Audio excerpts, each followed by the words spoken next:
magkaroon ng pay later sa TikTok? Breaking news, balita ang TikTok update. So, ayan na nga, diba? Pinag-aralan ko, sabi ko, paano kaya magkaroon ng pay later sa TikTok? Gusto ko rin kasing umutang sa TikTok eh. Hindi, mga ka-idol. So, ngayon, yung nangyari kasi sa akin, kaya nagkaroon ako ng pay later. Sabi ko nga sa inyo, hindi ako lagi umu-order dito sa pay later.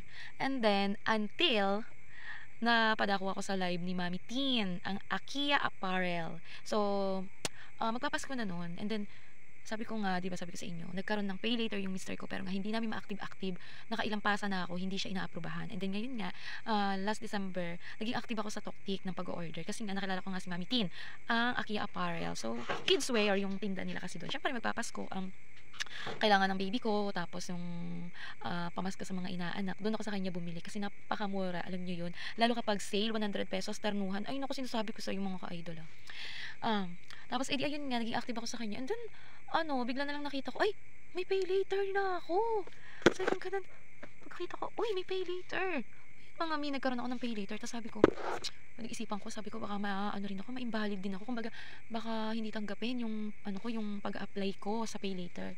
So, edi ilang order pa ako, madami pang order bago ko. Tapos ngayon, edi siya, sabi ko, i-open ko. Kumbaga nagpaano ko yung talagang na-relax ko, ganun. Para relax ako magsagot ng mga pasasagutan nila. Kasi may pasasagutan mga mi. Siyempre, mga personal information mo lang din naman yun. So, sinagutan ko siya, tapos, nakalagay doon ay, waiting lang, waiting. Mabilis ako na-aprobahan, mga ka-idol. Pasa lang ako ng ID, tapos picture, mga ganun, selfie. And then, natuwa naman ako kasi alam niyo kung magkano kagad yung offer nila sa akin. 5,000, mga ka-idol. So, ganun, 5,000 kaagad. Tapos nun, siyempre, magpapasko. Ang ginawa ko, inutang ko na lang siya ng inutang. Tapos nung may pambayad naman ako, pero inutang ko na lang muna siya ng inutang. Ganun nga kasi mga kami yung mga technique doon. Uutangin mo muna siya. Kahit na may pambayad ka, utangin mo muna. Tapos pagdating ng parcel, kung gusto mo na bayaran agad, okay lang. Tapos utangin mo ulit, bayaran mo ulit. Ganun lang, mga ka-idol. Para tumaas yung inyong yung inyong credit. Edi ayun nga, inutang-utang ko ganun. Tapos nung di nabayaran ko na ulit. Tapos inutangan ko ulit. Tapos nga eto, tumaas yung yung binigyan ulit ako ng 2,000. Edi ngayon, mga ka-idol, meron akong 7,000.